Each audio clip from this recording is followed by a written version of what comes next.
terre et sous la terre, il n'y a personne qui peut t'égaler, Seigneur. Avoir le souffle tel que nous l'avons, Père éternel, mon Seigneur, comme disait mon frère, c'est un privilège, Père éternel, mon Seigneur, mon Dieu, mon roi. Et oui, Père éternel, mon Seigneur, et si nous vivons, c'est par toi. C'est pourquoi nous sommes venus pour reconnaître ta grandeur, Père éternel, mon Seigneur, mon Dieu, mon roi. Venir dans ta présence, c'est ce qui fait notre joie, ô Dieu. Et oui, Père éternel, parle-nous, ô roi de gloire. Nous avons besoin de connaître, Père éternel, mon Seigneur, quelle merveille de recevoir émanant droit ta main et toi. Dans le nom glorieux puissant de Jésus, je réprime toute force des ténèbres qui peut s'approcher pour combattre, Père éternel, mon Seigneur, mon Dieu, mon roi, l'un ou l'autre de tes enfants, pour boucher l'intelligence, pour boucher les oreilles, Père éternel, mon Seigneur, afin que les entendements ne soient pas ouverts. Je le rends nul et sans effort au nom de Jésus-Christ. Je chasse tout esprit de démons qui vient pour Père éternel, mon Seigneur, mon Dieu, mon roi, mettre la distraction pendant que le peuple est en train d'écouter, les mettre de toutes les distances. Je ronge tous ces esprits nuls et sans effet, je les chasse loin de ce lieu, en nom glorieux puissant de Jésus-Christ de Nazareth. Parle, Seigneur, nous voulons t'écouter. Oui, Père éternel, parle, nous voulons t'écouter. The doctors of doctors, we need you, O Lord Almighty, teach us, O Lord, open our hearts, O Father, let your power, O Lord Almighty, drain us, O Lord, with the word of life, O Father. Oh, alléluia, oui, tu le mérites, Seigneur, merci, parce qu'il est temps, au roi des gloires. Fundisa, Uba, Fundisa, Uba, Fundisa, Uba, Fundisa, Uba. Nous te voulons, Seigneur, nous te désirons, Seigneur. Viens, ô Dieu, apprends-nous, Seigneur, Père éternel, mon Seigneur, mon Dieu, mon roi. Apprends-nous parce que nous voulons apprendre de droite mal et toi. Tu es le véritable enseignant par excellence. Tu as étonné à 12 ans, c'est pourquoi viens nous étonner. Et ce matin, nous avons besoin de toi, au nom glorieux et puissant de Jésus-Christ, notre Seigneur. Nous disons ainsi, Amen. Amen. Amen. Très fort, le Seigneur.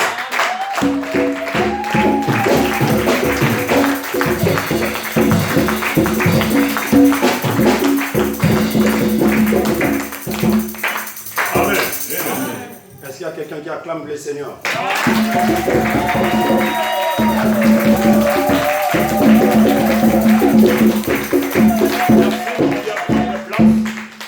Je vous salue une fois de plus au nom de notre Seigneur et Roi Jésus-Christ de Nazareth.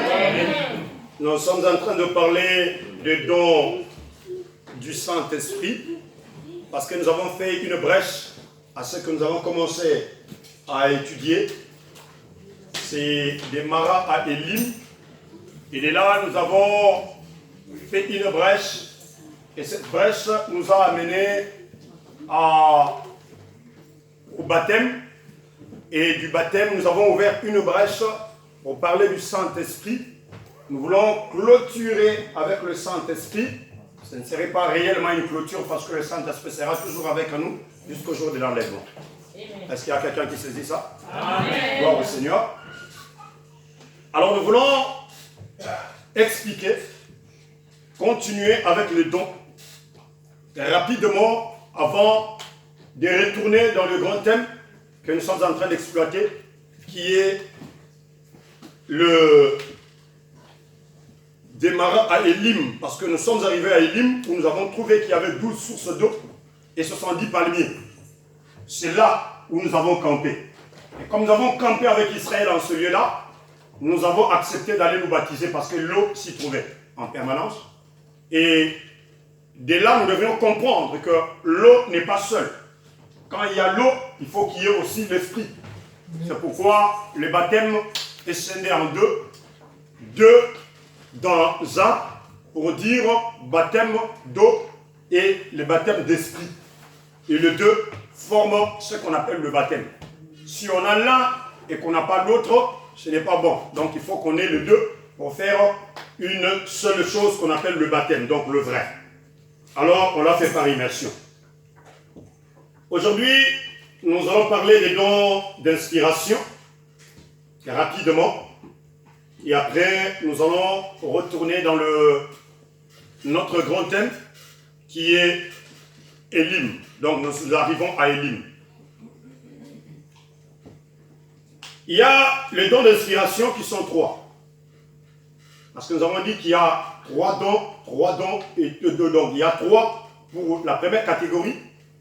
Il y a 3 pour la deuxième catégorie, et puis il y a 3 autres pour la troisième catégorie de dons. Donc nous parlons des dons d'inspiration. Et dans les dons d'inspiration, nous parlons premièrement de la prophétie. Deuxièmement, nous parlerons de la diversité des langues. Et troisièmement, nous allons parler de l'interprétation des langues. J'irai un peu vite aujourd'hui là-dessus.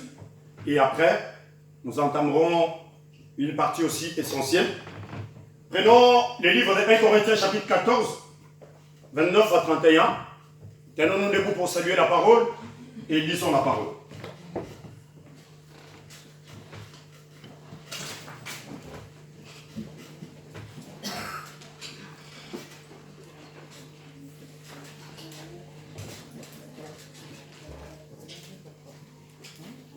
« 1 Corinthiens 14, 29 à 31. » 1 Corinthiens 14, 29, 31. J'ai eu la parole de Dieu au nom du Seigneur Jésus-Christ. Amen.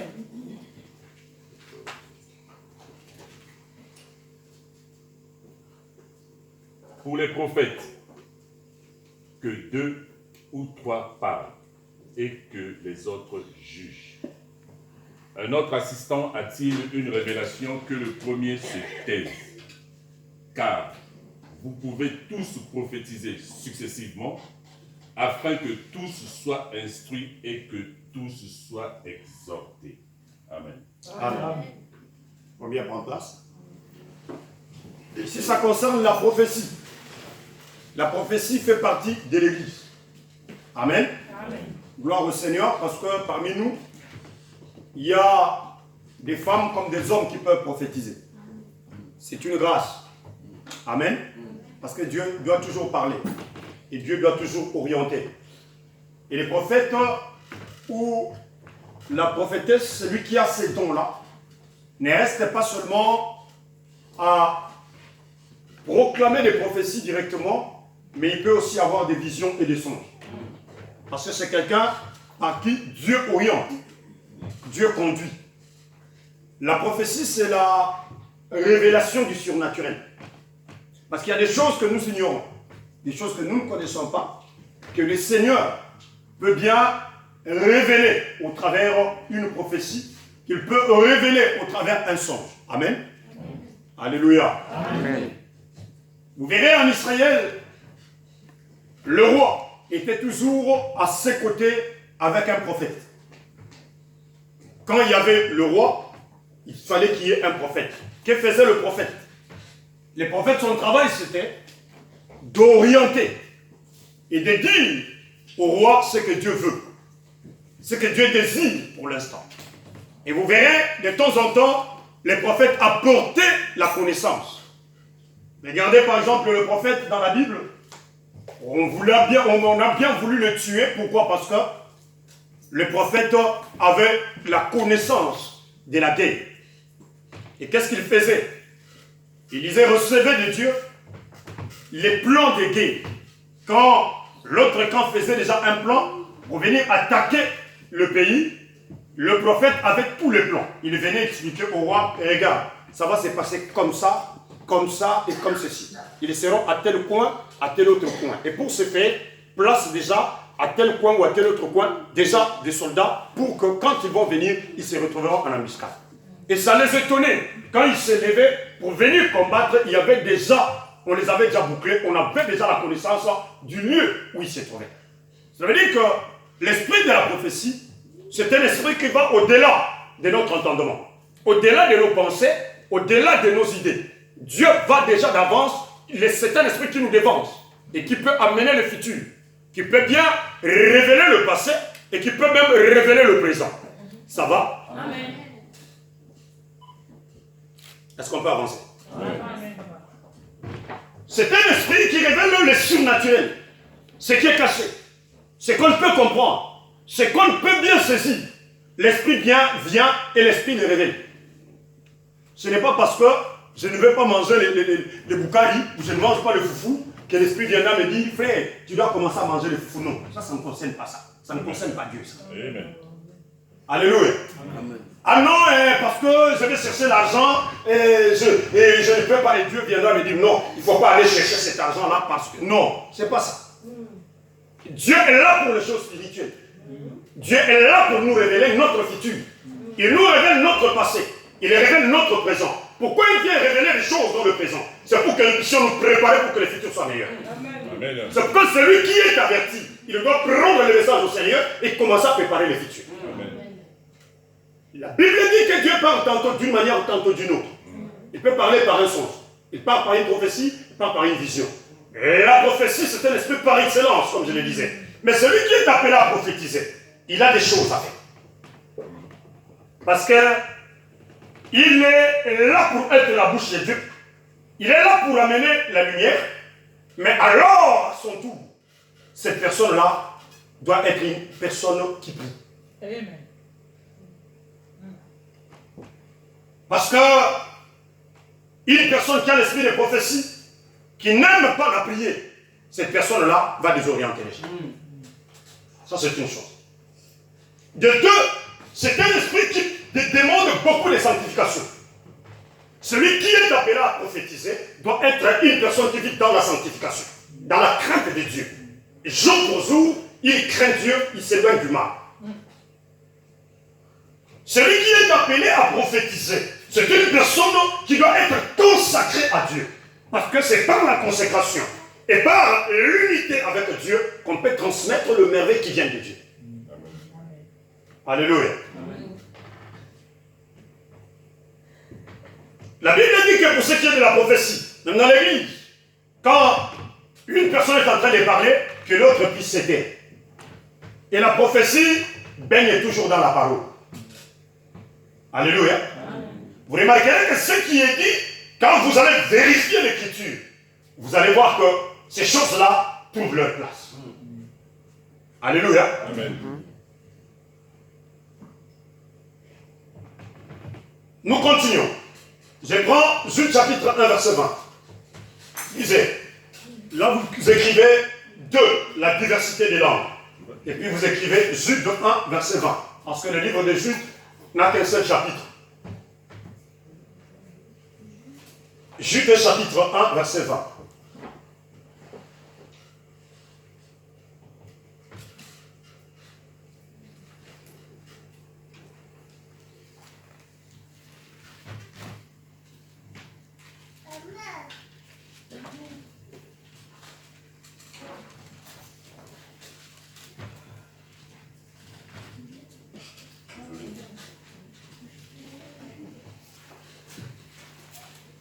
Jude chapitre 1, verset 20.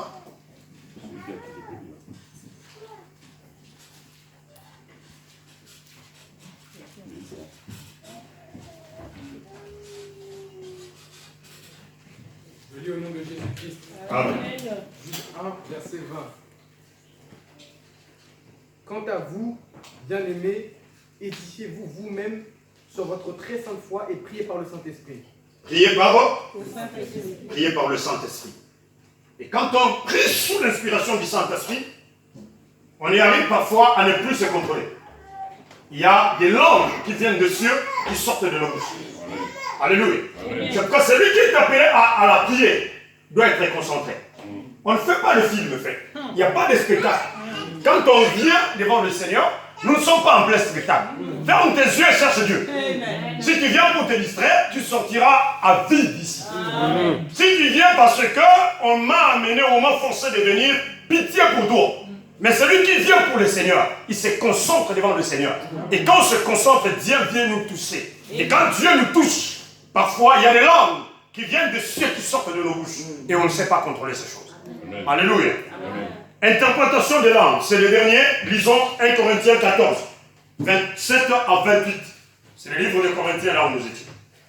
1 Corinthiens 14, 27 à 28. J'ai eu la parole de Dieu au nom du Seigneur Jésus-Christ. Amen. Si l'un parle en langue, tout au plus 2 ou 3, et encore, chacun à son tour, qu'il n'en ait un aussi qui interprète. S'il n'y a pas d'interprète, qu'on se taise dans l'Église, qu'on parle à soi-même et à Dieu. Verset 31. Car vous pouvez tous prophétiser successivement, afin que tous soient instruits et que tous soient exhortés. 32. Les esprits des prophètes sont soumis aux prophètes. Merci. Amen. Les esprits des prophètes sont soumis aux prophètes. Reviens prendre place. La diversité des langues, c'est... Il y a des gens que Dieu fait cette grâce-là. Quelqu'un peut commencer à parler en langue, depuis qu'il a commencé jusqu'à ce qu'il termine sa prière, vous n'avez pas entendu parler à une langue audible, une langue compréhensible. C'est une grâce. Il y a des gens qui en multiplient même. Tu l'entends peut-être pas comme s'il était en train de parler avec quelqu'un, mais il parle en langue. Quand vous essayez de prêter attention, on dirait qu'il parle une langue des hommes, mais ce n'est pas une langue des hommes. C'est une langue que l'on ne comprend pas. Il parle avec Dieu. Il peut commencer d'une manière et il entre, il avance. Il y a une diversité de langues. Mais Dieu maintenant, qu'est-ce qu'il nous demande? Dans cette diversité de langues, il y a une partie qu'on appelle l'interprétation des langues. Ça peut arriver que quelqu'un prophétise à une autre langue. Mais la personne qui est à côté, qui a l'esprit, peut bien interpréter. Vous comprenez? Une prophétie peut venir en langue. Ce n'est pas étonnant. Quelqu'un commence à prophétiser, il parle en langue. Vous n'entendez pas ce qu'il est en train de dire, mais il y a une autre personne qui a le même esprit, l'esprit des prophètes, qui va commencer à interpréter ce que cette personne-là est en train de dire. C'est pourquoi Dieu dit, faites-les dans l'ordre. S'il y a une prophétie qui vient en langue, il faut qu'il y ait un interprète. S'il n'y a pas un interprète, alors qu'on se taise. Parce que cela ne va édifier personne. Amen. Est-ce que nous saisissons cela? Amen. Les langues s'interprètent à celui qui est connecté. C'est comme Moïse qui est en train de parler, il faut qu'il y ait Aaron à son côté, qui comprend le langage de Moïse pour transmettre le langage de Moïse. Amen. Donc Dieu est son interprète. Il faut qu'il y ait quelqu'un qui comprend ce qui est dit et qui sort cela de sa bouche. C'est le même, je vous ai donné l'exemple d'un frère qui se disait, Seigneur, qu'est-ce qui se passe? Moi je voudrais t'écouter, fais-moi grâce, je vais recevoir les malades gratuitement de toi. Alors Dieu lui a dit, écoute, c'était après son baptême. Il était dessus, il a vu comme s'il n'avait rien reçu de Dieu. Il venait à l'église, il retournait, les autres étaient touchés, ils parlaient en langue, ils prophétisaient. Mais lui, on dirait qu'il ne sentait rien en lui. Alors il arrive à la maison un matin, Dieu le réveille. Il lui dit, tiens-toi debout, commence la prière. Il commence à prier vers 5 h du matin. Et Dieu lui dit, ouvre ta fenêtre. Il ouvre sa fenêtre et il entend l'oiseau. Il entend l'oiseau. L'oiseau est en train de dire, Seigneur, merci, parce que tu m'as gardé toute la nuit. Oui, j'ai bien dormi avec mes enfants. J'étais avec mes petits dans mon nid. Personne n'est venu ni me déranger. Personne n'est venu ni prendre mes enfants de nuit ou personne n'est venu nous brisquer. Même mon nid était bien soudé à la branche d'arbre. Mon nid n'est pas tombé. C'est pourquoi je te bénis aujourd'hui, Seigneur. Ce matin ici, je recommande la journée. Je vais sortir pour aller chercher la nourriture pour mes enfants. Et je vais revenir. Je sais qu'aucune personne ne va me brusquer de me tuer. Je vais revenir en paix. Alors, il s'est dit, c'est vrai ça. Pendant qu'il prie, il arrête de prier et il ouvre bien son oreille. Il le regarde. Mais c'est l'oiseau qui est en train de parler. Mais comment est-ce que j'entends les langues d'oiseaux? Et Dieu lui a dit, désormais tu vas écouter les langues des animaux. C'est une vache. Et l'animal, peut-être un chien qui fait bou bou bou, lui entend ce que les chiens sont en train de dire. Est-ce que vous comprenez cela? Dieu peut te faire grâce d'une manière ou d'une autre. Il y a des gens qui ne sont que dans la sensation. Vous comprenez? Il y a des gens qui te regardent comme ça. Pendant que vous êtes en train de parler, toi tu entends peut-être qu'il puisse voir une vision. Mais il a tous les terrains devant toi, il va te scanner. Il sait que tu es sorcier, tu fais ça, tu fais ça, tu fais ça. Amen. Et il peut bien te le dire, parce que les scanners spirituels existent. Amen. Vous comprenez? Dieu fait grâce à qui il le veut. C'est que si Dieu te parle de grâce, il ne faut pas négliger. Amen. Souvent nous négligeons, pourquoi? Parce que le péché vient. Souvent nous négligeons, pourquoi? Parce que nous ne voulons pas servir Dieu comme il le faut. Or, si tu ne veux pas servir Dieu au point où Dieu te veut, bien le message est très bien que les dons vont dormir. Or, ces dons-là, s'ils dorment, et que tu ne les utilises pas, tu seras jugé à cause de ça. C'est un don qu'on t'a donné. Et ces dons-là, c'est pour les services de l'église. Et si tu ne veux pas te servir Dieu dans l'église, avec ce que Dieu t'a donné, Dieu va te le demander un jour. Je t'avais fait ça, ça, ça, ça, ça, ça. Qu'est-ce que tu en as fait? Les gens croient que pécher, c'est seulement aller dans des hôtels. Mais un jour, il te sera demandé ce qu'on t'a donné. Et si tu n'en as rien fait, ta place, c'est en enfer. C'est pas au ciel. Tu diras, mais Seigneur, j'ai été à l'église chaque jour. Oui, je m'efforçais pour aller à l'église. Dieu te dira, je ne t'ai jamais connu. Mais tu ne m'as jamais connu comment? Tu m'avais d'ailleurs, j'avais prophétisé pour telle personne, ou j'avais fait telle ou telle chose pour toi. Dieu dira, oui, mais tout ça, moi je ne reconnais pas ça. Vaut mieux la fin d'une chose que son commencement. Tu as bien commencé, mais tu es tombé. Mon Galatia. Vous avez l'élément. Tu es un fou. Tu as bien commencé. Au lieu de continuer, tu t'arrêtes quelque part. Et tu dis c'est fini.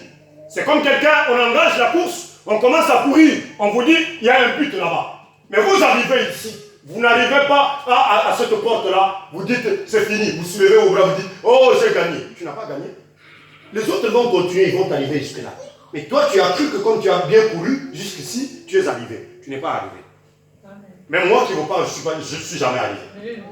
Même cette parole-là que je vous prêche, je ne la connais pas bien. Je dois la connaître. Et je continue à la connaître. C'est pourquoi je reste là, attaché à la parole. Bien-aimés, apprenons à servir Dieu. Dieu nous a donné des dons. Dieu nous a donné à faire des merveilles dans nos vies. Approchons-nous davantage. Tu sais que autant que tu te connectes de Dieu, tu vas commencer à te révéler de beaucoup de choses. Parfois, on ne sait pas qu'on a quelque chose en soi. Mais autant qu'on s'avance, autant qu'on vient devant Dieu, autant qu'on implore Dieu, autant qu'on invoque Dieu, les choses vont commencer à s'ouvrir. Je ne savais pas que j'avais la parole de connaissance, mais la première fois que je prononçais des choses à une personne, je la voyais, on parlait, j'ai commencé à citer les noms que son papa l'appelait quand elle avait encore 3 ans. Elle a grandi, elle a changé de nom, mais je l'ai appelée par ce nom-là. Elle me regarde, elle commence à trembler, elle dit qu'est-ce qui est en train de se passer? Qu'est-ce que tu es en train de me dire? Je les rappelle par ce nom-là. Je commence à lui dire sa vie. Enfin, moi-même aussi, quand je reviens en moi, je dis qu'est-ce que j'étais en train de faire? Ce n'était pas moi. Parce que je ne savais pas que cette chose-là, je l'avais en moi, à mon intérieur. Amen. Alléluia. Amen. Il y a des choses que Dieu peut faire. Dieu te donne l'esprit. Et l'esprit te donne avec une mesure qui te faut. Et cette mesure-là t'amène à faire les choses que Dieu te demande de faire. C'est pourquoi j'ai toujours dit, avec Dieu, fier et zalaté. Quand tu reçois le Seigneur et Dieu te donne un don, Dieu te fait grâce. Pour ça la fierté. Parce que sur ça la fierté, vous avez donné vous comprenez pourquoi? Parce qu'on t'a donné. Et toi tu sens que c'est à moi. Je peux faire ce que je veux. Fais ce que tu veux, c'est bien. Fais ce que tu veux, c'est bien. Mais si Dieu voit que cela ne sert à rien, il peut susciter une autre personne. Parce que Dieu a toujours besoin. Vous comprenez? Tu vas dans un travail, là où tu travailles, tu n'es pas sérieux avec le travail. Et quand tu n'es pas sérieux avec le travail, que fait l'employeur? Il le remplace, n'est-ce pas? Oui. Il dit non, non, non, c'est dame ou c'est monsieur. Je ne trouve rien de bon en lui. Il ne sait pas travailler. Il faut chercher quelqu'un qui doit remplacer cette personne. Et automatiquement, on te remplace. Mais si le monde peut remplacer, tu crois que Dieu n'a pas besoin des gens qui doivent travailler dans son champ, qui les laisse vide là parce que toi, tu n'es pas là. Mais tu es en train de jouer au feu. Amen. Alléluia. J'en ai vu. Et j'ai toujours témoigné. Un petit du rien du tout. Un petit. Il venait à l'église, on ne savait pas que ces petits-là battaient les tam-tams. À l'époque, quand nous sommes repentis, on n'avait pas des instruments, frère. On était encore seuls. Et on n'avait pas d'instruments. Ce que nous avions avec nous, la bouche, les mains. Il y a un vous comprenez? Ça. Ça. On claquait les mains comme ça. Il y avait des tam-tams. Alors il y avait des batteurs qui tenaient les tam-tams. Et on chantait, on glorifiait Dieu. Pendant qu'on était en train de chanter et de glorifier Dieu, il y a un frère dans l'église. Ce frère-là était un bon batteur. Il tenait les tam-tams. Lui, quand il commençait, il frappait fort. Et tout le monde dansait comme il le faut. Et les frères s'est vu qu'il était spécial. Un jour, là, d'ailleurs, il a dit, Moi, si je ne suis pas dans cette église-là, vous croyez que c'est tam-tam-là qui va les battre. Et les gens regardaient, bon, ça va. Comme lui est là, et on commençait à les supplier. Parfois, on allait les chercher. Parce qu'à l'époque, il n'y avait pas de téléphone, hein, comme aujourd'hui. On n'avait que des téléphones, ceux qui étaient, permettez-moi, d'une bonne vie, en aisance, ils avaient les téléphones qu'on fixe, faisait ça. Et les autres, il n'y avait rien en main à cette époque-là. Vous comprenez? Donc, si tu veux voir quelqu'un, tu vas le brusquer. Ou soit tu envoies une lettre, qu'une autre personne va déposer la lettre, on sait que tel jour qui va venir. C'est pas comme aujourd'hui. On appelle, non, il n'y a pas moyen et tout. Mais là, soit tu vas brusquement, ou soit tu envoies une lettre, on sait que tel jour, telle personne va venir. Alors on allait les supplier, il y a des frères qui allaient chez lui à la maison pour les ramener à l'église. Ils se voyaient. Mais un dimanche, il a fui l'église. Il dit, je ne viendrai pas. Je verrai ce qui va se passer. Et on était là à l'église, on a commencé à chanter. On a commencé à louer Dieu. Seigneur, Seigneur, Seigneur, on chantait, on claquait les mains, on dansait. Alors pendant qu'on était là, il y a un frère, à peu près 10 ans, comme Emmanuel. Il vient comme ça, et c'est un grand entend comme ça. Et lui était, comme on dit en Zoulou, Choti Malout. Donc un petit là, un petit, très de court détail. Et les petits viennent, ils demandent l'escabeau. On va chercher un petit truc, on le met là-bas, et les petits montent dessus. Ces petits a tenu les tam-tams. Frère, nous avons dansé comme tout. Il y avait un rythme qui venait des cieux. Et depuis ce jour-là, c'est quelqu'un devenu titulaire de ces tam-tams. Est-ce que vous comprenez ça? Le jour où il a demandé comment s'est passée l'église. Parce que les gens qui aiment bien faire des aventures, ils vous appellent au téléphone, appellent les cultes. Il y a des gens comme ça. Yes. Si tu trouves quelqu'un, après le culte, il t'appelle pour dire, frère, église de l'Église de dis que c'est un aventurier. Dis-toi directement que c'est un aventurier. C'est vrai. Parce que lui fait écouter qu'on lui dise que tout a échoué. Ça n'a pas marché aujourd'hui, ça n'a pas bien. On n'a pas bien chanté comme toi, tu n'étais pas là. Ou on n'a pas bien dansé parce que toi, tu n'étais pas là. Ou soit parce que toi, tu animes bien et que tu n'étais pas là, voilà. Ou soit parce que toi, tu n'étais pas là. Tout le monde a remarqué que tu n'étais pas là. Non. Dieu fera que les garçons malades au cas. Pour qu'on te dise, non mais, si tu étais là. Et là, dans ton cœur, si tu sentiras, boum, tu diras, vraiment, moi je croyais que Dieu a besoin des gens. Dieu a besoin des gens dans son champ. Des gens qui sont disponibles. Des gens qui ne donnent pas de raison. Parce qu'il a donné le don pour une utilité. Tu es là à l'église pour une utilité. Ce n'est pas non parce que je n'ai pas trouvé le bus. Parce que je n'ai pas trouvé ceci. Parce que je n'ai rien apporté. Parce que toi tu crois que si je viens ici avec un pantalon qui est déchiré là-bas, Dieu ne va pas m'accueillir. Parce que j'ai amené un pantalon déchiré. Alléluia. Croyez-vous qu'il y a ici avant ou là, ça vient pas? Alléluia. Amen. Porte ce que tu as là. Porte-le. Viens à l'église. Dieu n'a pas besoin de ça. Dieu a besoin de ta vie. Dieu a besoin de ton cœur. Amen. Amen. Amen. J'ai toujours dit que là où nous sommes, nous aimons le Seigneur. So hier, ta vie, tu commences toujours et j'entends ça, ça revient vers moi. Une fois, 2 fois, 3 fois. Je vais m'occuper de toi. Sois sûr que je m'occuperai de toi. Alléluia. Je vais bien m'occuper de toi. Parce que ici, nous ne venons pas nous aventurer. Alléluia. Nous ne venons pas pour retourner à Balinga. Si quelqu'un manque, donne-lui. Yes. Qu'est-ce que tu fais pour lui? Pour que tu fasses du bruit. Vous en savez pour lui. Amen. Vous en parlez? Alléluia. Amen. Ici, on n'a pas besoin des païens. On a besoin des gens qui viennent, qui commencent à comprendre la parole de Dieu, qui craignent Dieu et qui les servent de tout leur cœur.